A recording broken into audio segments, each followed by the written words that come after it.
Folks, Black Star Network is here. Hold no punches! I'm real revolutionary right now. Black power. Support this man, Black Media. He makes sure that our stories are told. Thank you for being the voice of Black America, Roland. Stay black. I love y'all. All momentum we have now, we have to keep this going. The video looks phenomenal. See, there's a difference between Black Star Network and Black-owned media and something like CNN. You can't be Black-owned media and be scared. It's time to be smart. Bring your eyeballs home. You dig?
Today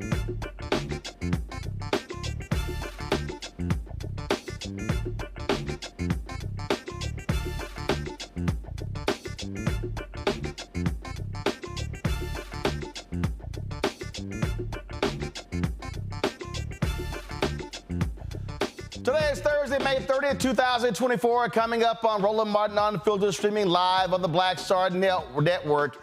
Guilty, guilty, and guilty was said 32 more times. The New York City jury finds Donald Trump guilty for falsifying business records, violating campaign finance laws. Fox News is really upset, y'all. We'll break it all down for you. A Michigan judge is befuddled when a brother is driving during his virtual hearing for having a suspended license. That boy dumb. We'll show y'all the video. Also, in the second hour, we're going to talk about black voter turnout and how that could determine Joe Biden's fate come November. It's time to bring the funk on Roland Martin Unfiltered. On the Black Star Network, let's go. He's got it. Whatever the miss, he's on it. Whatever it is, he's got the scoop, the fact, the find. And when it breaks, he's right on time and it's rolling. Best believe he's knowing. Putting it down from sports to news to politics. With entertainment just for kicks, he's rolling. It's on go, roll, y'all. It's Roland Martin, rolling with Roland now. He's funk, he's fresh, he's real, the best, you know he's Roland Martin now.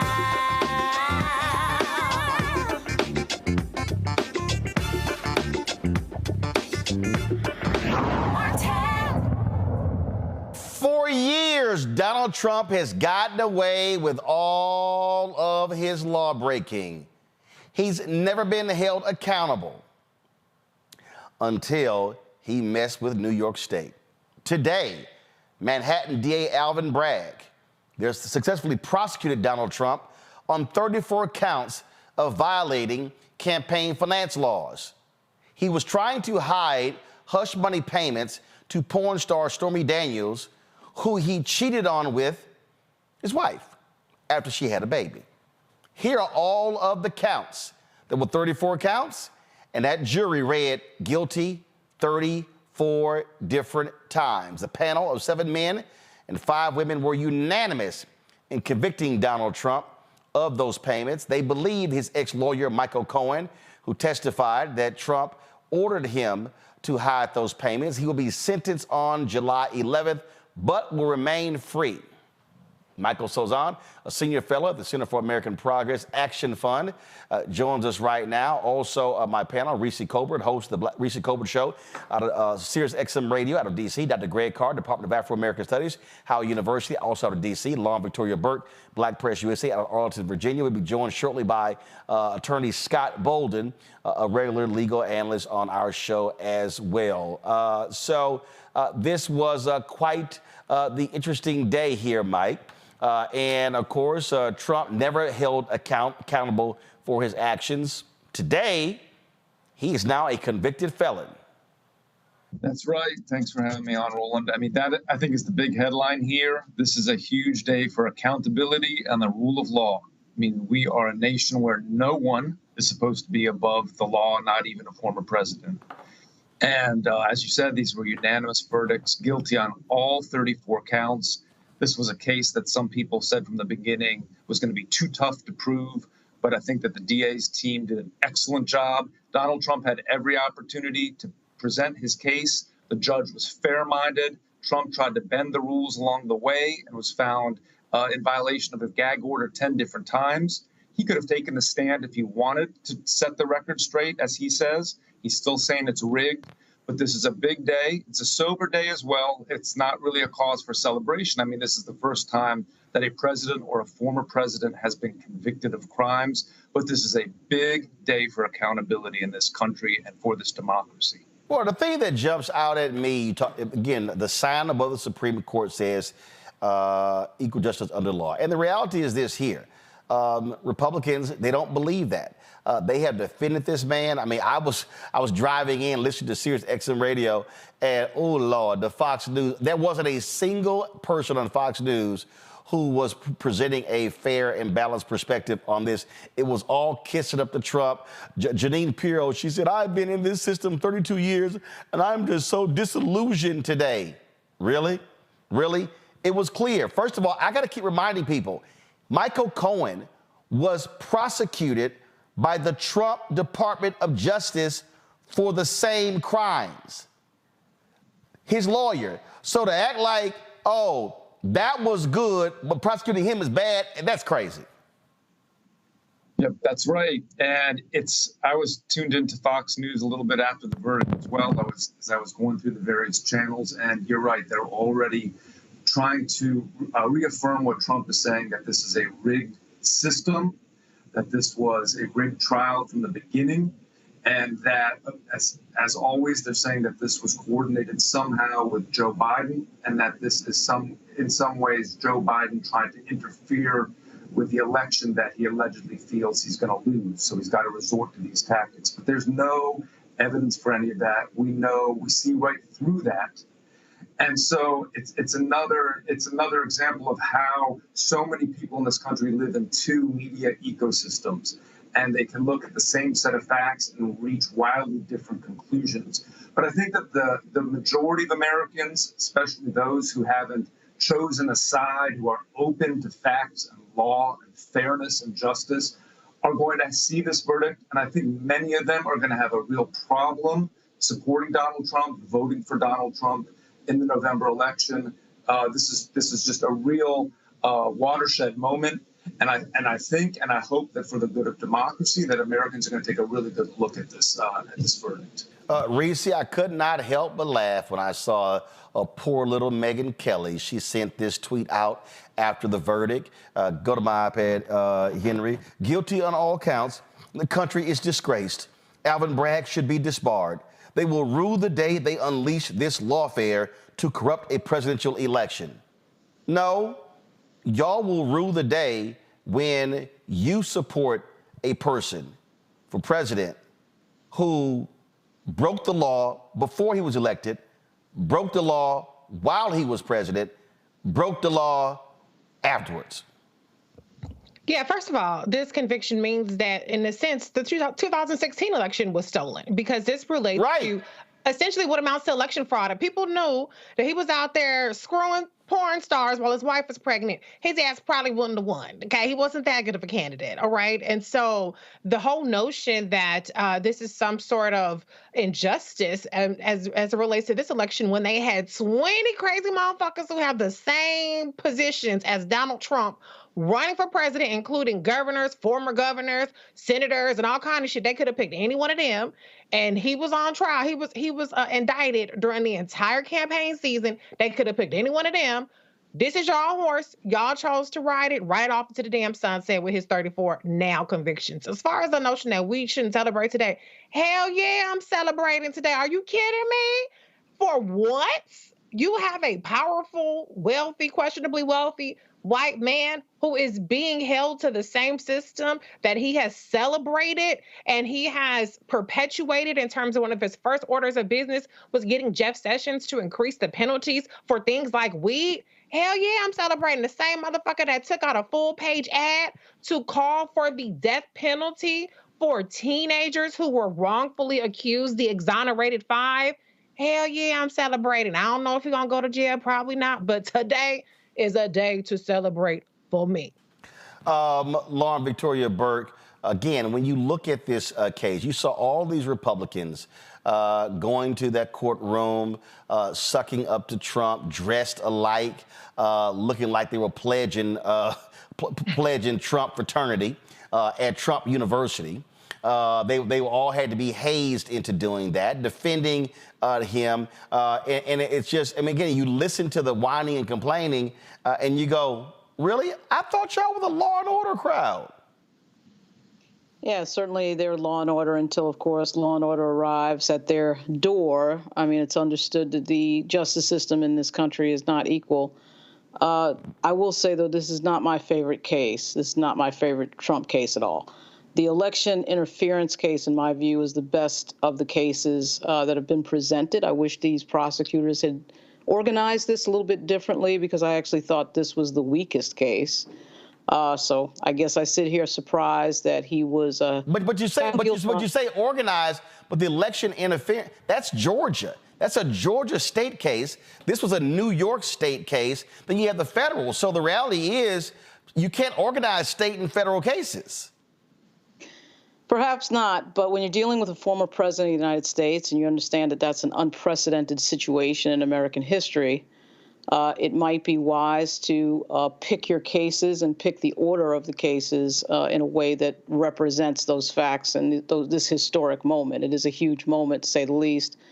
And it will be interesting to see what the polls reflect from this. It will not surprise me if he benefits in some way from this, because we have seen the fact that his side really doesn't care about these types of things. And so where does that land in terms of what happens at sentencing, which happens right before the Republican convention? His side, of course, is making him the avatar of injustice, whether we agree with it or not. That's what they're doing. They're making him the avatar of injustice. And I'm uncomfortable, frankly, with, and as somebody who grew up in New York and can remember Donald Trump when I was like in high school, he's been around for a long time. And I understand that this case is very specific to the Stormy Daniels situation. But when I read the individual accounts about invoices and very, very interesting things that I suspect that Alvin Bragg has not brought up before. Of course, Alvin Bragg hasn't been in office for very long. But I would say that of all of the cases, this to me was sort of the most, I wouldn't use the word frivolous. These things are against the law, and the law is what it is. But I'm uncomfortable because I do see a pattern, a growing pattern of using our legal system as a political device, as we saw with Marilyn Mosby, and I think we saw it with Andrew Gillum as well. All of a sudden, Andrew Gillum is being brought up on charges. So there's a little tit for tat going on here, whether we agree with this verdict or this set of verdicts or not, that I think gets us in sort of a dangerous back and forth in our politics, which are already extremely contentious. But Greg, here's the deal. You've always had you've always had politicians that have actually been tried for a variety of reasons. Right now, Senator Robert Menendez is on trial in New Jersey. There have been mayors, county commissioners. Hell, I spent 6 years in Chicago, and damn near everybody there's on trial. The reality is this here. It should never matter if you're running for president. If you broke the law and the DA brings it up and then you go to trial, then guess what? That's why you actually go to trial. Now, you can disagree with it after the fact. We can look at it and look, for instance, we can say, okay, Marilyn Mosby, you convicted her for accessing her own money. In this case, he was deliberately trying to hide the payments. And again, this is what still jumps out at me. His own Department of Justice prosecuted his own lawyer for the exact same thing. Now, had his DOJ said they're not going to prosecute Michael Cohen for what he did in this case, okay, now I hear your argument. But they did. It just came back on him. It's true. I have to agree with Lauren, though. I mean, African people in this country, in the United States, are so hardwired to not expect, to understand how the law works. In other words, it's not about what's right and what's wrong. It's about power. It's about influence. It's about wealth. That when something like this happens, which is basically an open and shut case, hell, if I was Trump's lawyers, I'd have told him to take the stand. Why? Because it's basically a campaign, a rally going on in the courtroom. When we see something like this, there is a moment of emotional catharsis. I was laughing. Madison McFerrin, Bobby McFerrin's daughter, who's a musician in her own right, recorded a nice little song, and people are laughing about it, and it's wonderful, right? But let's be clear. These are E-class felonies. There's his first-time offender, nonviolent, white-collar crime, paper crime. The judge, Mershon, is not going to lock this guy up. We're going to put a Secret Service detail on the floor with him. I mean, he was a sitting president at the time. We're talking about a situation where, and Joe Biden tweeted this out after the verdict. He says, one way to get rid of this guy, it's going to be at the ballot box. And understand, I agree with everything that's been said about these campaigns. Lil Lynn Graham has tweeted out. Jim Jordan called it a travesty of justice. Steve Scalise, that white nationalist out of Louisiana, said that this is election interference. They don't care. This is a boon for him.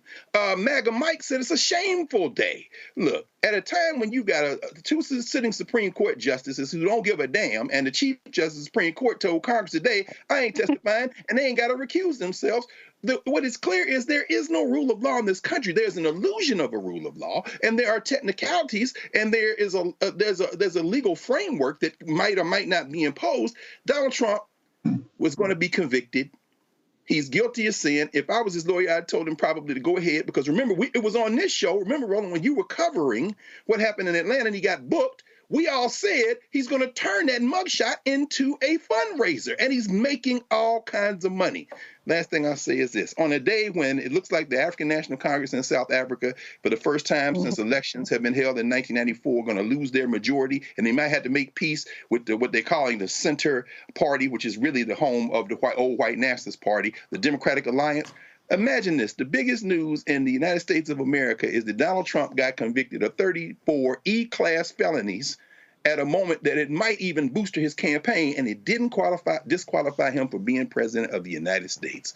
We should take this moment right now and be very serious. And what Joe Biden said is true. Only way you can get rid of him is at the ballot box. Here's the reality, Scott, and that is this. When you look at the job of federal prosecutors, state prosecutors, I mean, again, their job is to prosecute those who broke the law.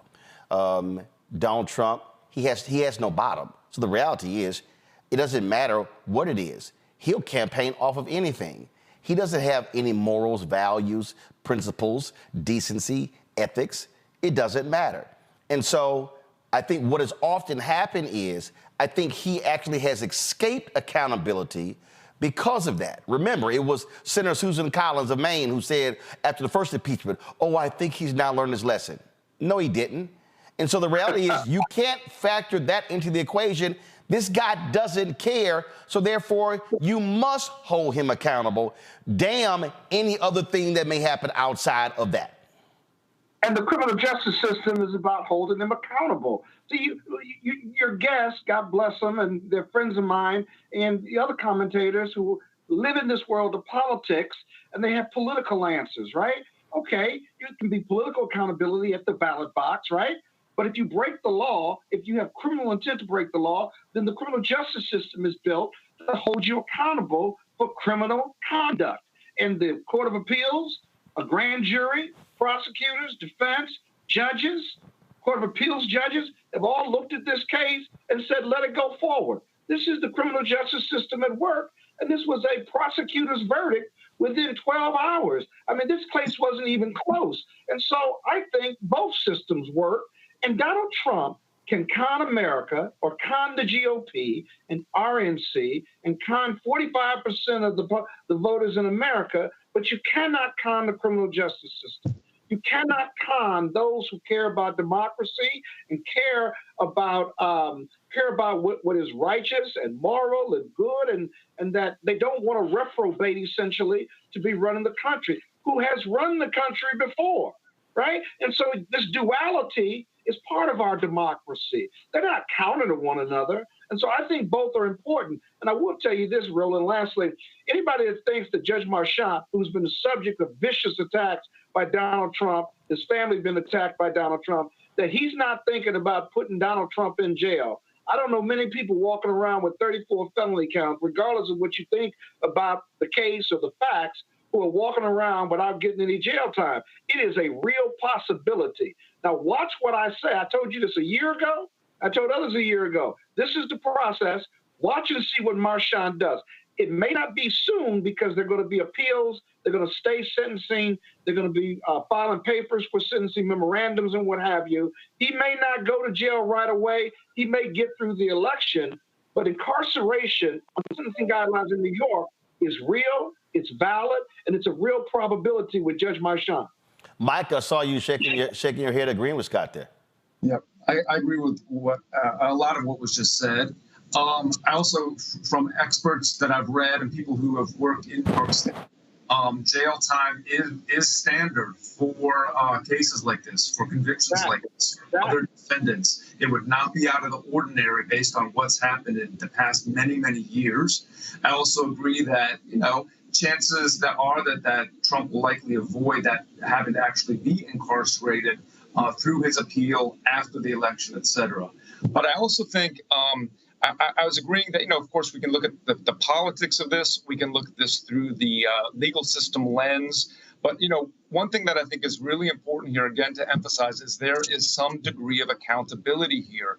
And many, many Americans have been hoping for that vis-a-vis Donald Trump. He has continued to bend every law and rule and norm his way for many, many years. And Americans are getting sick and tired of that. And so this is a good day for accountability, where it shows that no one is above the law.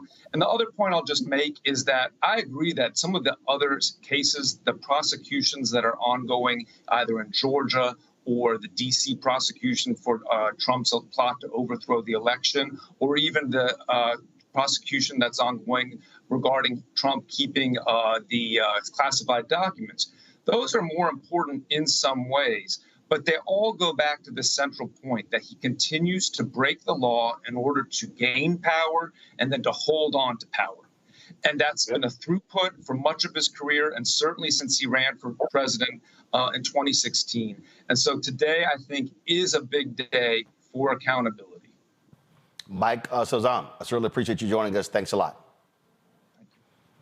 Going to go to a quick break. We come back. We'll continue this conversation, folks. And we'll also be talking with Randall Pinkett, who, of course, was on The Apprentice with Donald Trump. Donald Trump, guilty, 34 counts in New York City. Republicans are absolutely angry today. I ain't seen white folks this mad since OJ was found not guilty. We'll be back on Roland Martin Unfiltered on the Black Star Network. Fanbase is pioneering a new era of social media for the creator economy. This next generation social media app with over 600,000 users is raising $17 million, and now is your chance to invest. For details on how to invest, visit startengine.com/fanbase or scan the QR code. Another way we're giving you the freedom to be you without limits. On a Next A Balanced Life with Dr. Jackie, we're talking all things mental health and how helping others can help you. We all have moments where we have struggles, and on this week's show, our guests demonstrate how helping others can also help you. Why you should never stop giving and serving others on a Next A Balanced Life here on Black Star Network. Hello, I'm Jamia Pugh. I am from Coatesville, Pennsylvania, just an hour right outside of Philadelphia. My name is Jasmine Pugh. I'm also from Coatesville, Pennsylvania. You are watching Roland Martin Unfiltered. Stay right here. He cheated on his wife with a porn star. He cheated his business by making fraudulent payments to keep her quiet. And he cheated in the election by never disclosing those payments. Now, Trump is a convicted felon after being found guilty by a jury of his peers for falsifying business records, covering those payments up, and committing a campaign finance violation. Donald Trump, cheater, felon, unfit to be president. Republican Accountability PAC is responsible for the content of this advertising. That right there, folks, was from the Republican Voters Against Trump. They have been very vocal when it comes to Donald Trump. Also, I was looking at this here, and you know what? The folks of the Lincoln Project, they don't waste any time. Watch this. Donald Trump found guilty on all 34 counts of falsifying business records in the first You're degree. a criminal, Donald. That's what the jury said. Not the deep state, not the Democrats, not the Biden administration. A jury. Regular people who saw the evidence and felt sick.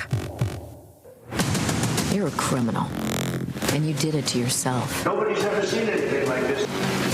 It's a shame. Your defense was weak because you're weak. They had no argument because there is no argument. You were too scared to testify Because you knew Donald. You know. You're guilty. Guilty as sin. Guilty as charged.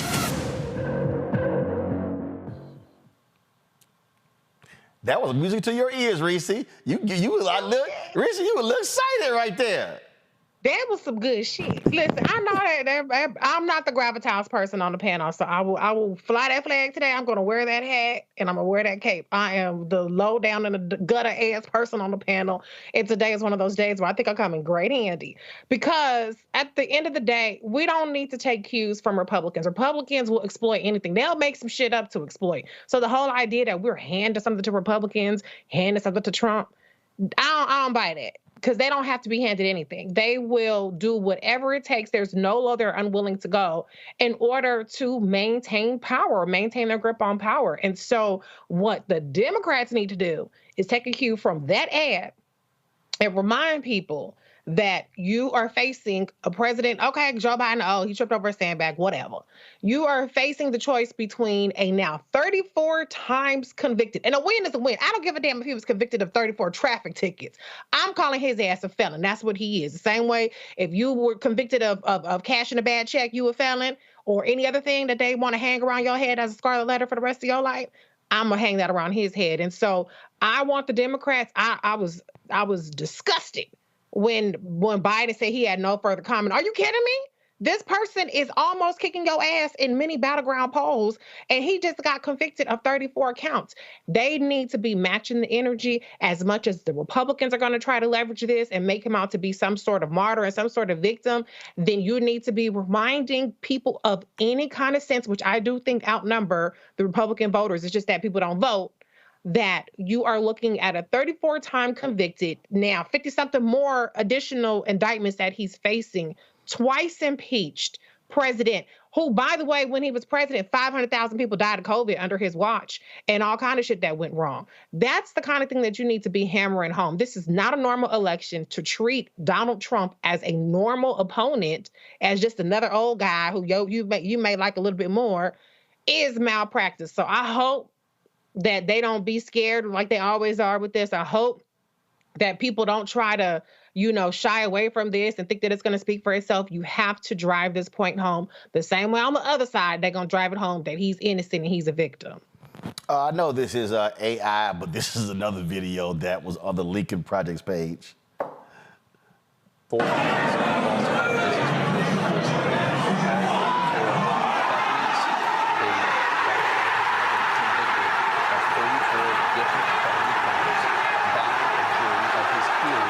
See, here's the thing, and this is why I think also this is it's absolute karma, Lauren, because I have watched folks on the right. I have watched them just say everything. I've watched their actions. I mean, I'm looking at the pathetic Lieutenant Governor of Texas, Dan Patrick.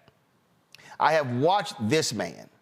I watched them last week celebrate the release from prison via a pardon of a racist white man who killed a white Black Lives Matter protester. And they talked about and gave him his gun rights back.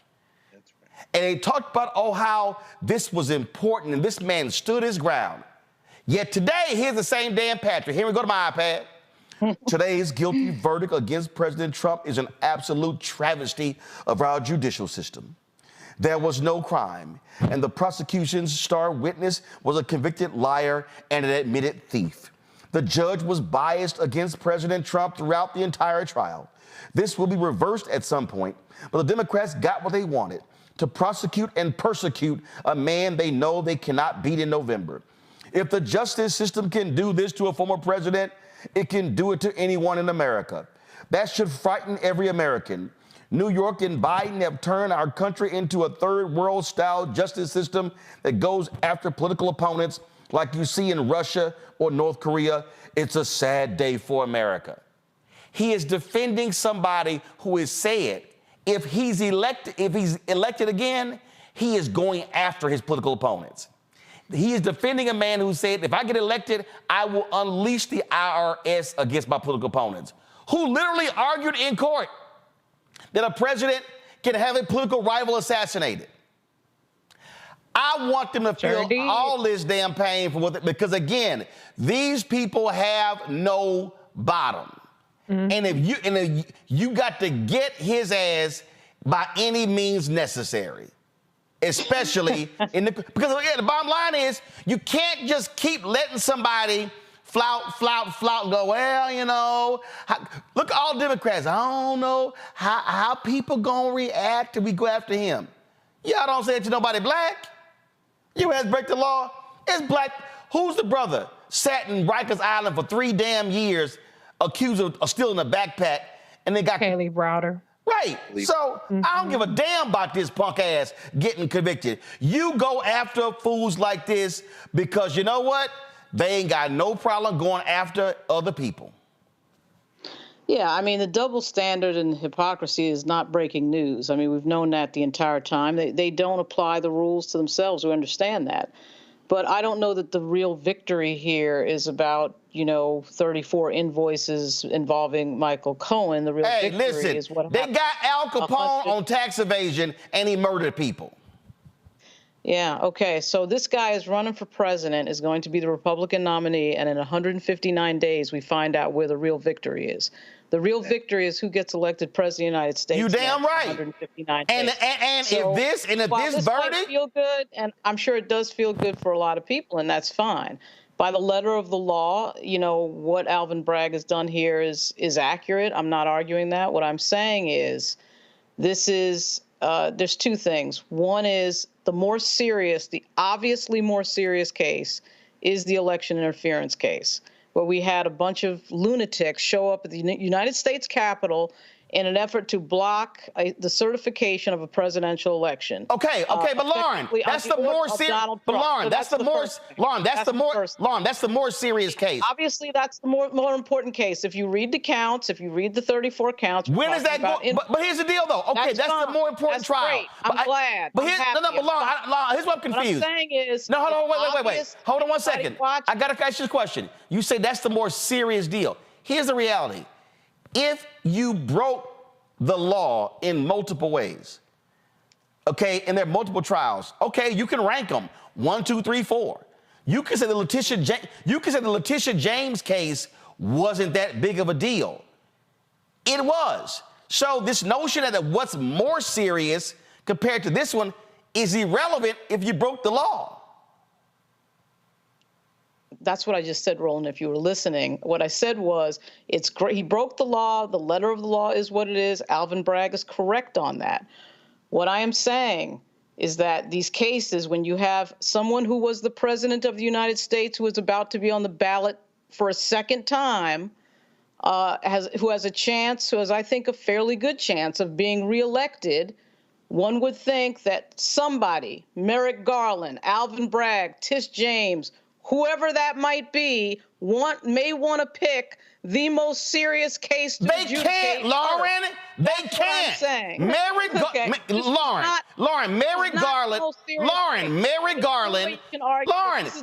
Garland is the Attorney General of the United States. He has no authority over Fani Willis. Alvin Bragg has no authority over Fani Willis. So when you say they got we're not talking about Rollo on the street corner. We're talking about a guy that. But Lauren, when you say they got to pick, he's going to be on the ballot again. But that's nonsensical to say they have. Lauren, it's nonsensical to say they have to pick when they literally have no jurisdiction. Yeah, no, it's not. Okay. Do you think that these people don't coordinate? Do you think that you think Tish James and Alvin Bragg don't talk to each other? They literally have no jurisdiction. None. How in the hell could they pick? What role could Letitia James and Alvin Bragg have in talking to Fani Willis? What role? What role could Hold on, one second.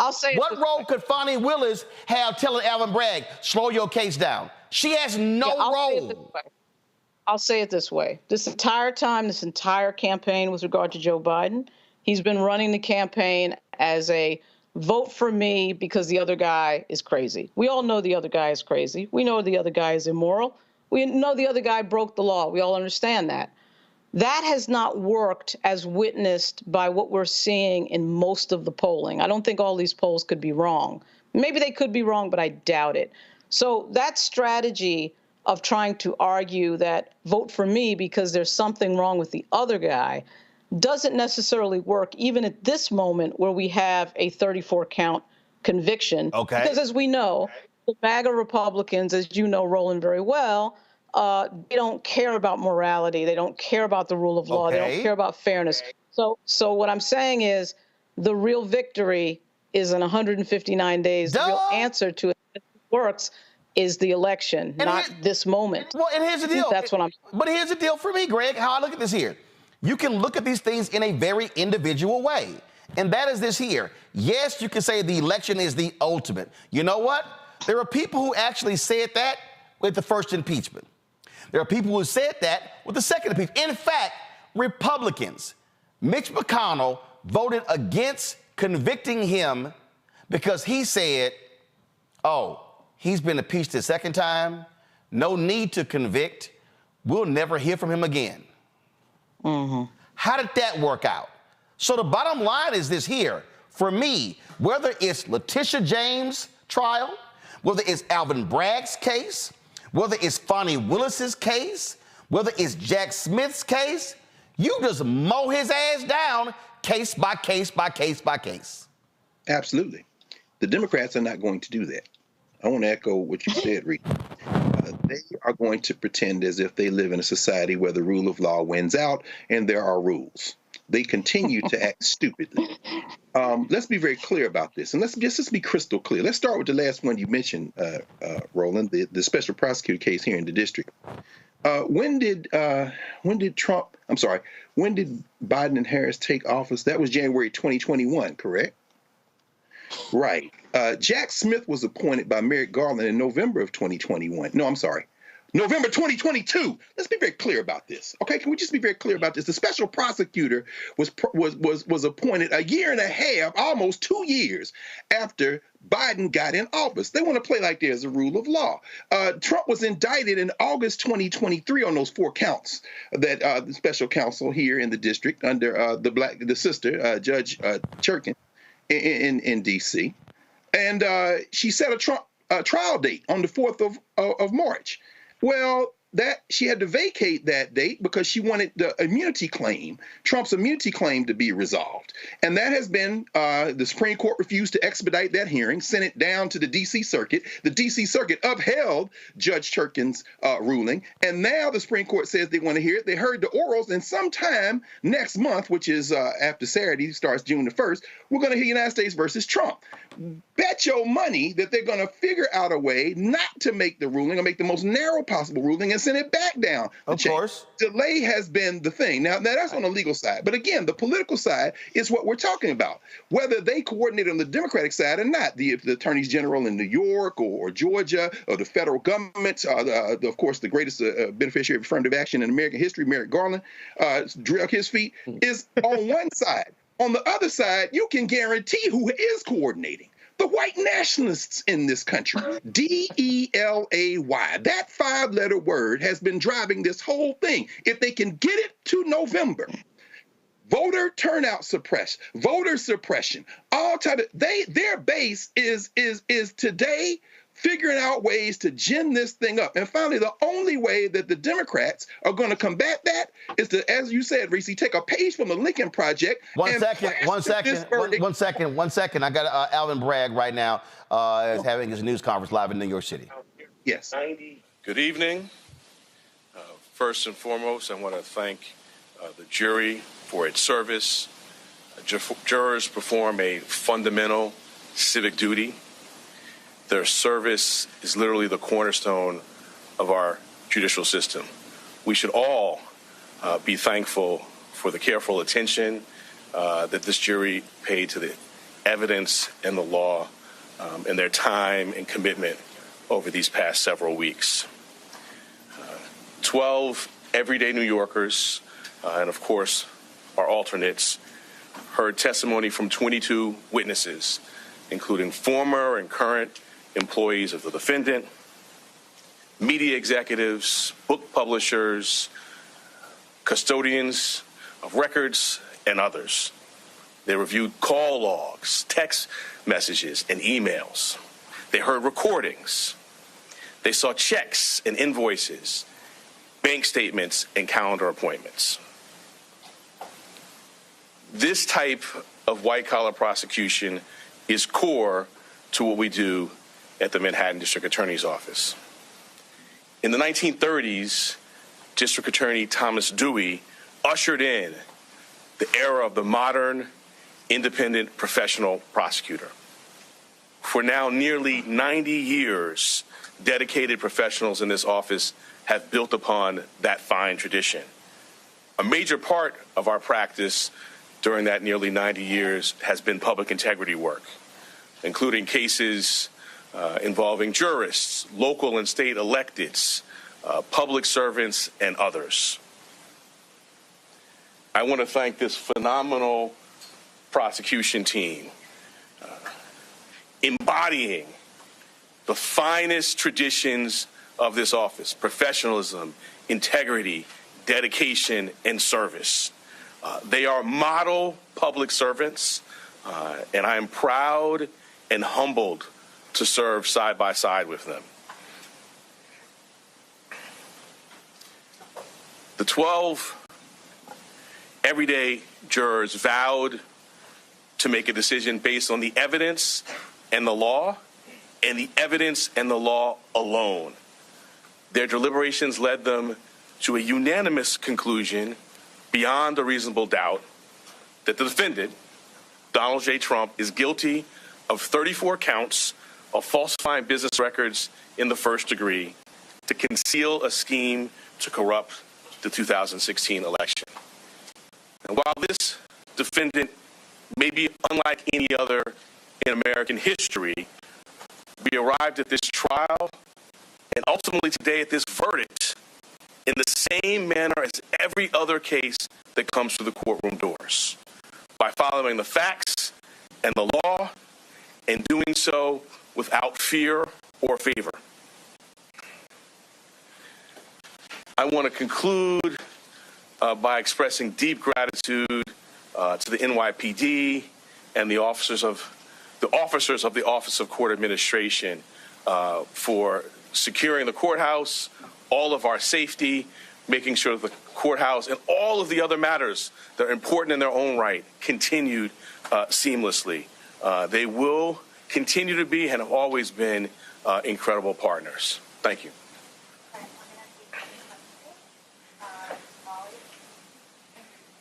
And do you plan to request a prison sentence?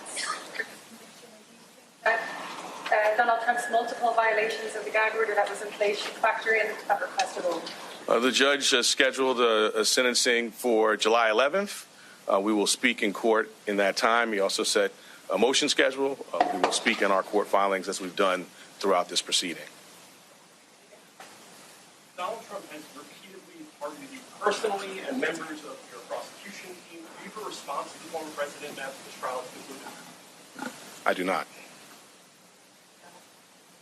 In February, you decided not to bring a case against Donald Trump. You criticized that. You criticized when you indicted him in March 2023. You criticized when people really started to understand that case. How do you think of all that now, seeing the results of that? Can you kind of put that in context with your personal history? I did my job. Our job is to follow the facts and the law without fear or favor.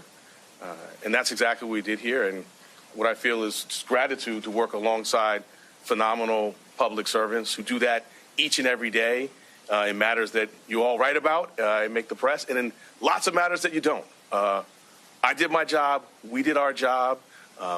Many voices out there. The only voice that matters is the voice of the jury, and the jury has spoken. Could I ask Mr. Steinglass? Many people said the prosecution was masterful and flawless. Just want to know how you feel at this moment. Sorry. I'll let you, man. How do you feel? Mr. Steinglass, I think some of you probably saw him speak for a little bit the other day. So he's done his job, as has this team. And he just told me, tell him how I feel. I think you said that. I will just say enormous gratitude. You know, our system, I talked about the jurors at the beginning of my remarks.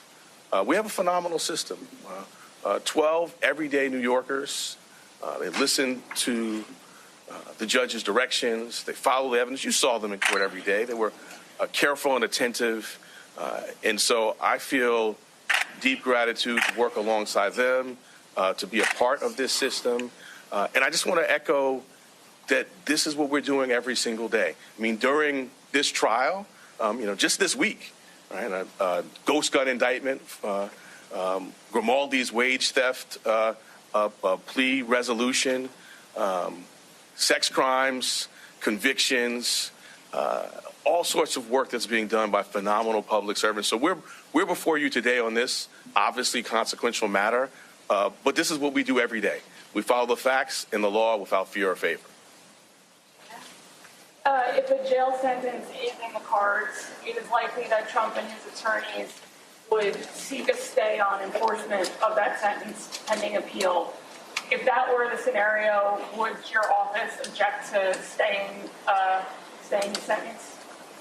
I'm going to let our words in court speak for themselves when we get to the sentencing matter. I'm not going to address hypotheticals. They raise arguments, we'll respond. And I think your question really underscores an important point. This is an active, ongoing matter, right? We have other phases of this going ahead. We will continue to do our speaking about this matter, about issues like that in court. All right, last one. From day one, kind of the viability of this case has been questioned in all sorts of media outlets, all over the place, including from the defendant himself. Can you respond to any of that, how you feel now that you've gotten the conviction? So my response, again, is I did my job. And I think particularly I talked about the history of the office. My personal history, I started as a prosecutor in 2003 in the Public Integrity Unit in the New York State Attorney General's office. I served also in the Public Integrity Unit in the Southern District of New York. These are kind of cases I've done personally, and it's a hallmark of the tradition of this office that I'm proud to lead. And I don't want to go into the whole body of litigation, but we now have a federal court decision ruling on the legal theories. We had a state court decision on the omnibus motions. But most importantly, today we have the most important voice of all, and that's the voice of the jurors. They have spoken. Donald J. Trump has been convicted of 34 counts of falsifying business records. Thank you. Mr. Attorney, your office has been investigating this case since 2018. Are you concerned about retribution if Trump is elected president? You went to the Supreme Court twice. That was Manhattan DA Alvin Bragg addressing the media after his office successfully prosecuted Donald Trump, 34 counts found guilty.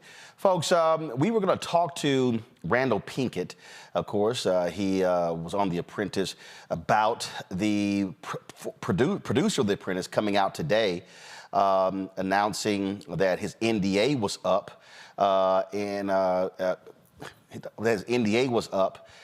and he talked about Donald Trump using the N-word. Let's go to Randall right now. Randall, that was, of course, what before this jury came out with the verdict. Just got to get your thoughts on what happened today in New York. I was surprised that they came back the guilty verdict, and not because I didn't think that the case had merits. I absolutely did think that the case had merits, but I also knew that this was one of the more difficult cases from among the multitude of cases that have been filed against Donald. The ability to show intent, to demonstrate the falsification of the records. We all know Michael Cohen's testimony had its challenges, but I got to say, as Alvin Bragg said, kudos to the jury. They were able to filter through the defense, get to the truth, and make a very strong statement about the integrity of our justice system, even when a former president who's running for re-election is the defendant sitting in the courtroom. So it's a sad day for America, but I have to say, Donald is not above the law. He would like to think he's above the law, but today the message is clear. Donald, you are not above the law. You know, one of the things that I alluded to earlier, Randall, how this man has abused small business owners, people who did business with him, and then he refused to pay them, told them, oh, you can sue me, I'll run you into the ground, paid pennies on the dollar. His voters didn't care about that when he ran in 2016.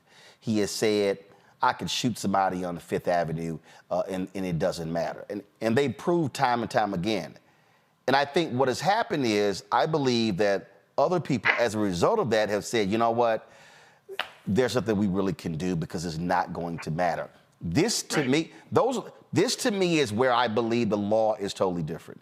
This to me is where it's, as you heard Alvin Bragg say, no fear, no favor. Bottom line is, if you broke the law, we prosecute you. We can't think about, this may get his people excited. This may get them fired up. Frankly, if you're a prosecutor, you can't be thinking about, what President Biden is going to think. Bottom line is, that guy did it, and you go after them and you hold them accountable. No, you're absolutely right. I mean, flip that on its head. I mean, jurors weren't afraid of riots when Michael Brown's murderers were acquitted. I mean, the job of the jury is to focus on the evidence and focus on the facts. And that's exactly what they did. You know, Trump has long behaved in a way that was in many ways disrespectful to the office of the presidency, to the laws of our country. And we don't even have to go back to the way he treated the exonerated five, how he, looked down his nose at housing discrimination cases. I mean, the list just goes on and on and on. And that fed a narrative, I think, in Donald's mind and in his behavior that I can do whatever the heck I want to do. Today was the opposite. Today was arguably the first sign that our institutions were willing to stand on the law and say back to Donald, you do the crime, you do the time. And now I'm hearing the legal experts say that because he's a first-time offender, that he probably isn't going to do jail time. I hope he does jail time. And I hope they send him to Rikers, because despite the supposed white-collar nature of the crime, I believe we have to hold public servants to a higher standard. And when you're the president of the United States, or at the time running to become the president of the United States, this is put into proper context, you're held to a higher standard, which means I'm hoping the judge factors that into the sentencing guidelines. The point I think that you made there, I believe, was incredibly salient. And that is, you keep doing shit because you've never been held accountable. And you look at everything.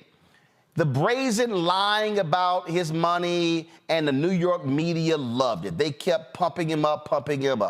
NBC held him up as this guru of business, and it was all a fraud.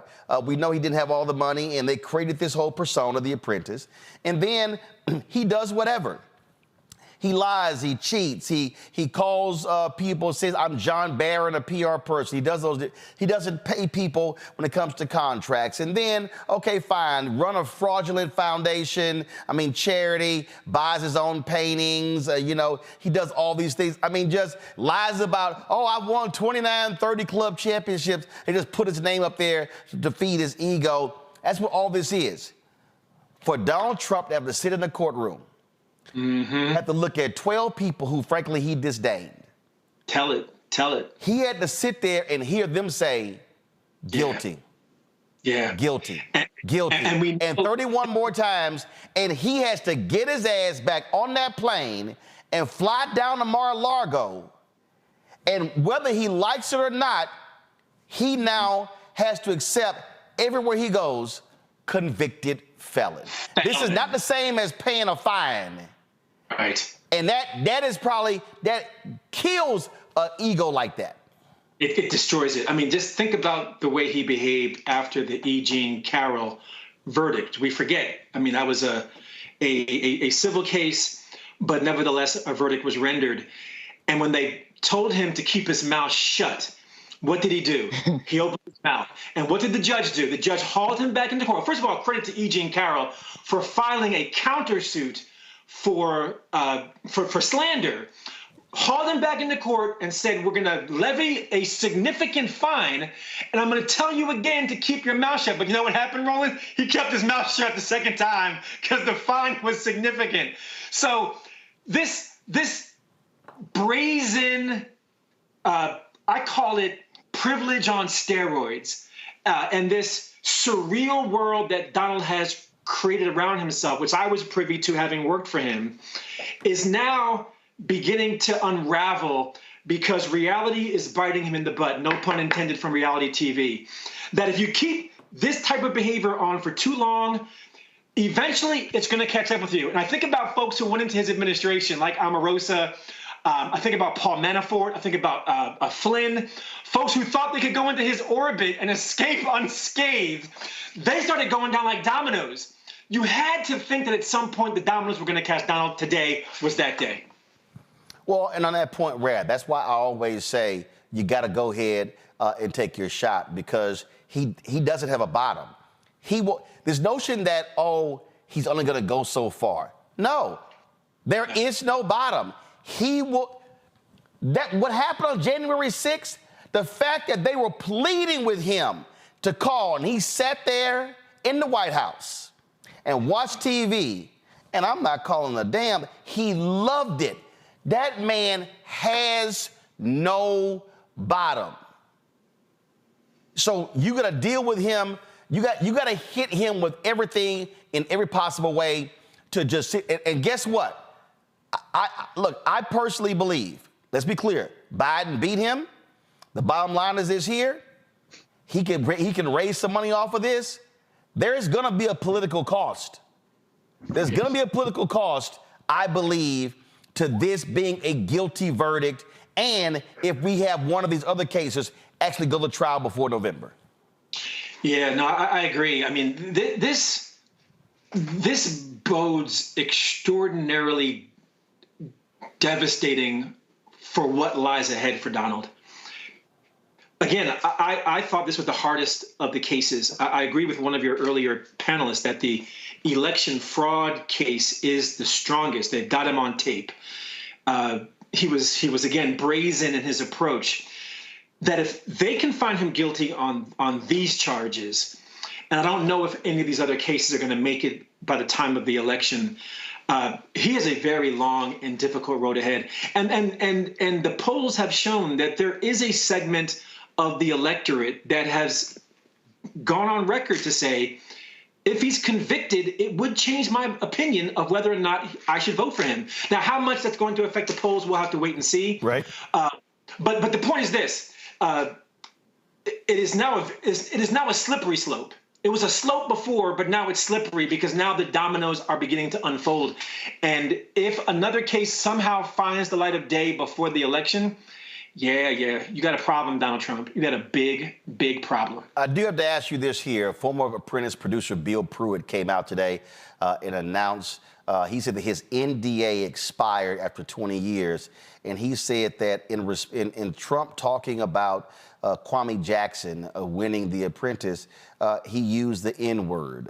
This is from the box story right here. Of course, this was talked about beforehand, but here you have a producer who's on record saying, I heard it and it's on tape. Then you also, guys, let me know if y'all have that video. Then you have this leaked audio that came out of various staffers of the Trump campaign. I think it was Katrina Pearson. We don't have it? All right, it was Katrina Pearson, it was Omarosa, and Lynn Wyatt, I believe. They were talking, and they were talking about how to handle this video coming out, and one of them said, "Look, he said it." This here is this was put out by the Biden-Harris campaign. Watch this. I'm trying to find out at least what context it was used in to help us maybe try to figure out a way to spin it. I said, well, sir, can you think of any time that this might have happened? And he said no. Well, that's not true. He goes, how do you think I should handle it? And I told him exactly what you just said, Marissa, which is, well, it depends on what scenario you're talking about. And he said, well, why don't you just go ahead and put it to bed? I don't know what the scandal is. He said it. I'm trying to find out at least. Here you have Katrina Pearson, who just won a Republican nomination for a state house seat in Texas, who said, he said it. He's embarrassed. Your thoughts on what Bill Pruitt is released today? I'm not surprised. Not at all surprised. I mean, this has been rumored for years now, and I've had direct conversations with other apprentice producers who maybe 6-7 years ago called me up to say, hey, I just want to give you a heads up. He's on tape, and if this thing leaks, people are going to be coming to you to give comments. So this is not. So hold on 1 second. So other apprentice producers other than Bill Pruitt called you in the past to tell you that Donald Trump was on tape using the N-word. Yes, they said the tapes exist. Don't know if they'll see the light of day because they were under the control of Mark Burnett Productions. But as a courtesy to me, they're like, if you are wondering whether or not those tapes exist, they exist. So again, no surprise. And even when I think about my finale from The Apprentice, and you know this story as well as anyone, some of your listeners may not recall, you know, there were 7 seasons of The Apprentice. There were 3 before me, because I was season 4, and there were 3 after me. The first 3 winners were white. Season 4, first only black winner, you're looking at him. Season 5, 6, and 7, all white winners. I'm the only winner across all 7 that he asked to share the title. Now, putting that out of context with what Bill Pruitt has shared, it begs the question, well, why would he do that? If I give Donald the benefit of the doubt, I say, well, that was racially insensitive, Donald. But I don't give him benefit of the doubt. So I say it's racist. Well, people say, well, where's your evidence? Well, now Bill Pruitt comes forward and says, well, season 1, Kwame Jackson and Bill Rancic, you had another white and a black in the finale. What does Donald say? Well, here's the receipts. We don't want to see an N-word win The Apprentice. Well, how will America react if an N-word wins The Apprentice? Which completely explains why when Randall Pinkett emerges in season 4 as the objective winner who he can't deny, he then says, well, how can I undermine the victory? Because I can't not have Randall win. The dude's undefeated. He has the best team record. Everyone here is voting for Randall to win. So what do? Ask him to share the title with the white runner-up. I was insulted then. I'm insulted now. And for all those who said, oh, Randall, you're a sore winner, you should have shared, really listen to what Bill Pruitt said after his NDA expired. Bill Pruitt only had the seeds that were planted in season 1 that then germinated for season 4 when I was in the finale. That's what I say. Well, some people are saying, well, that's old news has come out. I think Trump released a statement saying Mark Burnett says the tapes don't exist. Well, now he's going to have to answer to one of his former producers who say the tapes do exist. Yeah. And I give Bill credit because there's a lot of people in the apprentice circles who are definitely afraid of speaking out against Donald. You'll recall I did a press conference when Donald announced his candidacy for president and recruited, or I should say tried to recruit, other former apprentice contestants to stand with me in denouncing his candidacy. And only 7 of us, only 6 were willing to stand with me. Kwame Jackson, Tara Dowdell, Marshawn Evans, Surya Yalamanchili, and James Son, and then Brother Kevin were the only folks who had the courage to stand up and denounce Donald's candidacy. Again, history will prove that that was the right thing to do because there's never a wrong time to do the right thing. Randall Pinkett, I appreciate it, Frat. Thanks a lot. Thank you, Frat. 06. 06. All right, folks, go to my iPad here. This is the statement from the Biden campaign regarding the use of the N-word. No one is surprised that Donald Trump, who entered public life by falsely accusing black men of murder and entered political life, spreading lies about the first black president, reportedly used the N-word to casually denigrate a successful black man. Anyone notice a pattern? Donald Trump is exactly who black voters know him to be, a textbook racist who disrespects and attacks the black community every chance he gets, and the most ignorant man to ever run for president. It's why black voters kicked him out of the White House in 2020, and it's why they'll make him a loser a second time this November. Greg, I'm gonna go back to you. The thing that is interesting to me is how after the mugshot in Georgia, and then this case here, and all these Republicans, oh my God, he's a political prisoner. They were just sitting here, just going with all of that as if we should all just feel sorry for him. And in fact, let me see if I can find it. I think Molly Beck. Did somebody was this? I think this is what the Trump campaign is already posted right here. I'm a political prisoner, trying to claim political prisoner. Well, first of all, you're not in prison, so I guess he's projecting, knowing what may very well happen to him. But this is the victim game that they play, and I just think look, you go after him, he cannot slide. And I think one of the reasons why we're here right now is frankly because a lot of Republicans, they actually just thought, oh, yeah, he's going to go away. He's going to go away. And no doubt to me, there are Republicans right now in the Senate who are regretting, why in the hell did I not vote to convict his ass? And he is still running. So I hope he burns their entire party down. I hope he takes all of them to hell and back, and then back to hell. Yeah, well, I mean, that's certainly an aspiration, and I would share that. I don't know that any of them would change their vote, because they're going to hold their nose, get their tax breaks renewed. You made this point the other night. The people who own them, the Elon Musks of the world and the billionaires who convened at Mar-a-Lago about a month ago, they have an objective. They can hold their nose when it comes to racism and inequality. Hell, they've been doing it since Jamestown. But a statement that we saw, I would have made a few edits. I would have said that Trump is doing what all voters know. I would have taken it out of black. And then I would have said, perhaps in that last paragraph, that's why we will, led by black voters, defeat him in the fall. See, this is the problem. Yeah. Everything we talk about here in terms of democracy, the rule of law, that's very nice. It's very nice. But anyone who has studied more than 15 seconds of American history understands that's aspirational. So if we're going to talk about this seriously, and here I want to be very clear about this, set aside the legal arguments, because it's indefensible what Merrick Garland did and didn't do in terms of Jack Smith. We should have been here 2 years ago. But set all that aside.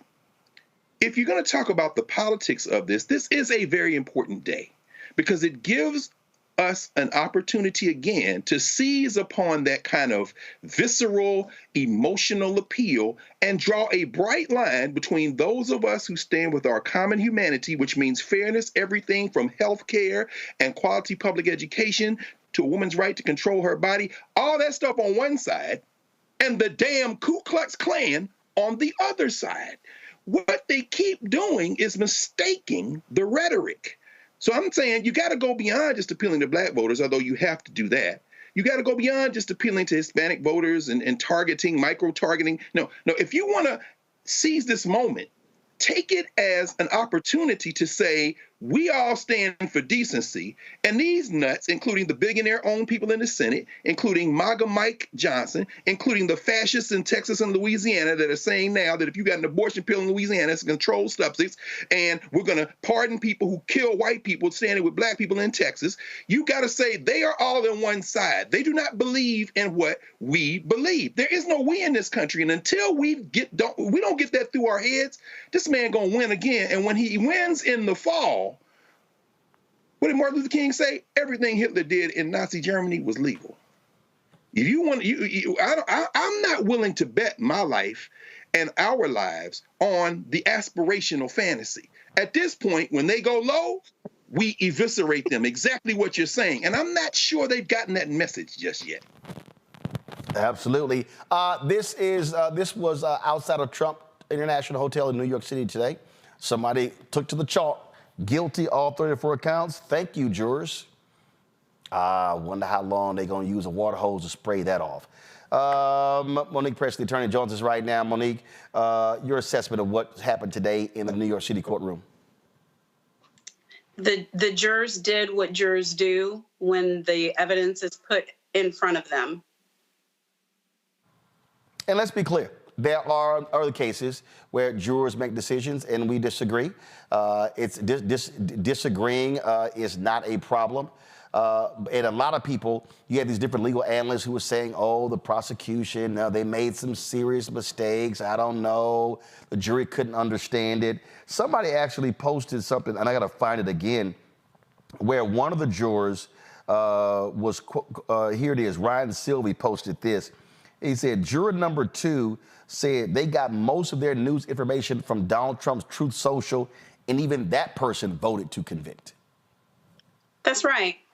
That's right. And that is exactly why I said what I said, Roland. And I think that what happened today, and I've said it any number of times, I still have a good deal of faith in juries and in their ability to come to right decisions based on the evidence presented. Many times when we disagree with something that a jury does, it has more to do with the failings either of the prosecution in a criminal case to put forward the evidence necessary for a conviction, or a defense to be able to rebut that evidence, or in a civil setting for the right amount of evidence to actually get before the jury, and judges have a lot to do with that.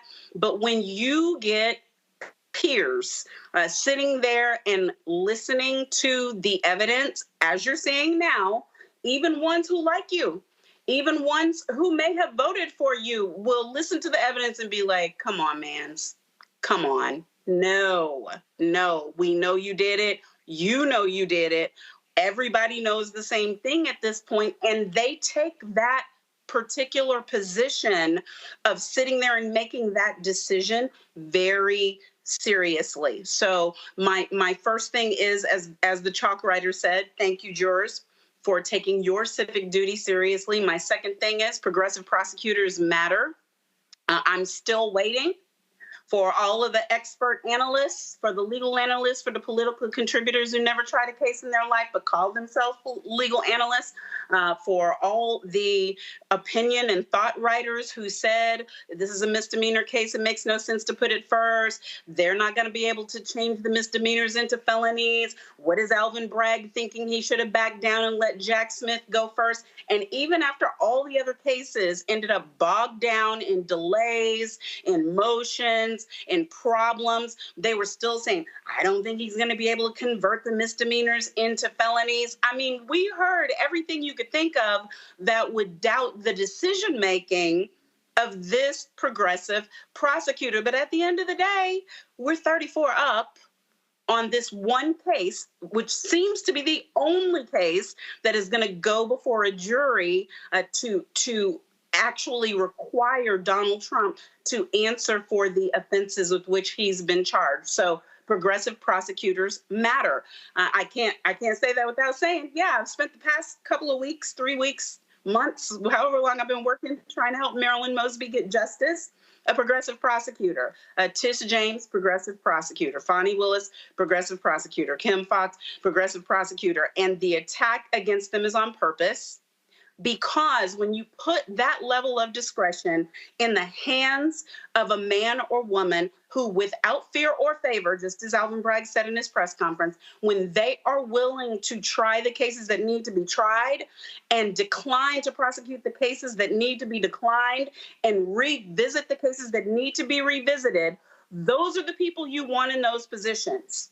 Because yes, the system is weighted in the favor of the prosecutor. I'm not inconsistent in my messaging on that. Prosecutors win most of their cases for a reason, because they don't have to go to trial unless they want to, unless they got the evidence, unless they're sure about it. And that's what I thought about Alvin Bragg this whole time. I've been saying that for whenever, since the grand jury returned the indictments. He'll take that case when he's ready. And he did, and here we are. Well, keep in mind, he originally dropped the case and picked it back up. Larry Sabato, Lauren, tweeted this out, said, hey, this is next week's cover of The New Yorker. I think that'll work. It's real interesting. Again, we're seeing the statements come in. Speaker Mike Johnson is calling this a travesty. I mean, all of these Republicans on Capitol Hill are just besides themselves, Lauren. I guess they're now criminal justice reform advocates, huh? Yeah, how about that?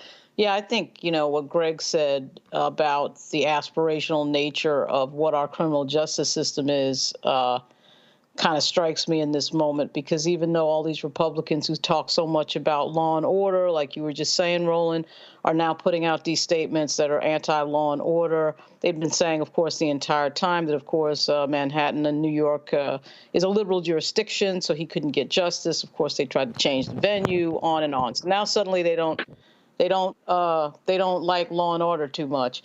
But, I mean, I was thinking about what Dr. Carr said with regard to what we already know about this version of the Republican Party. And unfortunately, I think that this moment does not really change that calculus in terms of it adds another huge hulking fact to what we already knew about Donald Trump, which is he thinks he's above the law. He thinks he can get away with anything. And now that he's been held accountable, it'll be interesting to see what the answer is from the political standpoint, which is where I come from in these things. And I think that, it really kind of just adds on to the facts that we already knew about this person and about this version of the Republican Party, which I really think he's already decimated and already destroyed. We don't recognize this Republican Party at all from the Republican Party of about 30 years ago or so. This is an unrecognizable set of people that we're dealing with that don't believe in the rule of law, who say they believe in law enforcement and back the blue and all that, and then they watch their supporters attack police on Jan 6, and then all of a sudden that doesn't matter. So, I mean, the levels of hypocrisy are absurd. The party has become absurd, and this person is the leader of their party. And in a strange and weird way, the fact that this has now happened kind of makes him, again, the perfect avatar of what they define as injustice, though we may, of course, strongly disagree with it, what they define as injustice. And I just think it's going to be interesting to see what happens next, because there's really nothing about this day that teaches us anything new about this group of people. And as these statements come out, it's these statements that are coming out, as you said, Roland, are consistent with what we knew about this group of people. Look right here. Here is Republican Congressman Mike Collins, Reese. Time for red state AGs and DAs to get busy. Oh, so that's so we're now threatening, huh? Okay, I see how we rolling.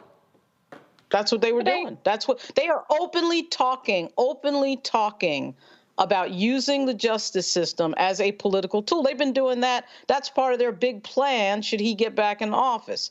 They're openly saying that. They're not trying to fool anybody. This has been out in the open for probably more than a few years. Obviously, in Marilyn Mosby's case, they threatened Marilyn Mosby. We had to talk about Marilyn Mosby when she was in office about going after her.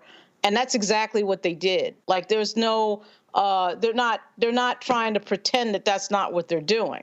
But it's amazing what happens when the game is turned around, isn't it? When they deem something as unjust, now all of a sudden the world is coming to an end with all these statements that are coming out. Reese, this is, give me 1 second. This is that thug attorney general in Texas. From the beginning of this sham trial, I stood by President Trump, and my support for him is stronger than ever. As Attorney General of Texas, I will unleash every tool at my disposal to fight this blatant corruption and political persecution spewing from New York and the Biden administration. Fool, you ain't got no jurisdiction over New York whatsoever. I mean, at the end of the day, this is what they've been doing. I mean, Crystal Mason, hello. Does that ring a bell? Brittany Watson, Ohio, does that ring a bell? Ron DeSantis in 2020, rounding up Black people who were actually eligible to vote, claiming that they were voting or intending to vote erroneously. Republicans have always had this playbook of using the laws to do what they wanted to do to persecute people. Look, the justice system ain't never been just to Black people. So them threatening to do what they already been doing is like, oh, okay, that's fine. I'm glad that you're being open about it and that you're letting people know what's going to happen. But at the end of the day, there isn't as much criminality, I must say, on the Democratic side compared to what's happening on the Republican side. But what we know about the Republicans is that Donald Trump is not the leader of the Republican Party, in spite of the fact that he has 91 indictments, now 34 felony convictions, in spite of the fact that he's been impeached twice. He's leader of the Republican Party because he is a chaos agent, because he has stated on record that he is willing to be a dictator. He is willing to flout all the rules, because Republicans cannot win when they play by the rule book. That's why they are constantly trying to change it. That's why they need the Supreme Court, which has been handing them win after win. I think today they got a win on gerrymandering, essentially trying to gut the ability to fight against gerrymandering. So this is very deliberate about Donald Trump. Like I said earlier, they had 20 other options. They all was crazy. They all didn't want abortion. They all wanted to bomb Iran. They all wanted all the same crazy shit. They all hate immigrants. But they chose Donald Trump for a reason, because of his dysfunction, because of his authoritarian impulses, because he doesn't give a damn about the rule of law. And that makes everything else they do look like small potatoes. So that's why he's there. And I think that, at least the statement that you read earlier, I think that's on the right track. But as Dr. Carr put it, we have to get out of these frou-frou terms like democracy and things that are just so aspirational and don't necessarily resonate with what people are feeling on a day-to-day basis. And we have to get more visceral. And so this is not an automatic win. I don't think anybody's delusional about the idea that Donald Trump being convicted is an automatic win. But it does give us a little bit of ammo, if it's used right, to help drive home the true danger of not just Donald Trump, but everybody who's willing to get in bed with him to vastly and drastically remake our society to keep them in power, irrespective of what it means for the rest of us. Greg, this is the CEO of the Federalist, right-wing organization. He tweeted, Lil Punk. I didn't realize Lil Punk even blocked me, but like I give a damn. Sean Davis. He goes, in 2016, the presidential race was decided based on candidates releasing list of potential Supreme Court nominees. Candidates, your guy. That's what y'all did. In 2024, I want to see lists of which Democrat officials are going to be put in prison. This is what happens when you cross the Rubicon. Yeah, that's beautiful. I embrace it. Wow. I embrace that with my whole heart. See, we are focusing on something very specific today, and we should. But we have to look at this as well in the larger context. This is a moment when he says, if this were 1856 or 1860, that would be the same cracker with the Know Nothing Party, or threatening secession in the South Carolina legislature, in Alabama or Georgia. This is where we are headed because we've never left it. The federal system was set up for white minority rule. Mother Jones had an article, Ari Berman, of course, that you've had on him many times and talked to many times. He was saying by 2040, roughly 70% of the country is going to be represented by 30 senators. And the other 30%, largely whiter, older, and more rural, will have 70 senators. Now, yeah, that puff-faced Attorney General Paxton of Texas has no jurisdiction in New York. But when a woman tries to get misoprostol pill, if it's mail from New York and comes to Texas, and they declare it a controlled substance in Texas like they've done in Louisiana. See, what we're talking about is the unraveling of the country that was set up to be unequal. So what we are headed toward, this is why the guy tweets out and says, you AGs get busy. They never believed in federalism unless it could push their agenda. That's why they were lying about abortion, returning to the states. No, what you're trying to do is get control of the federal legislature and then control of the executive. You've already hijacked the judiciary and put a national abortion ban on. Margaret Atwood, writing from Canada, is not off when she writes The Handmaid's Tale. That's not just fantasy. What I'm saying is that we are headed to a crisis that we have never resolved. It was put in the document in 1787. It reached a huge crisis over enslavement in the 1860s. It came back 100 years later in the 1960s and the long white lash to that momentary moment of sanity. And we are now faced with them dropping all pretenses. And all I'm saying is we have to do the same.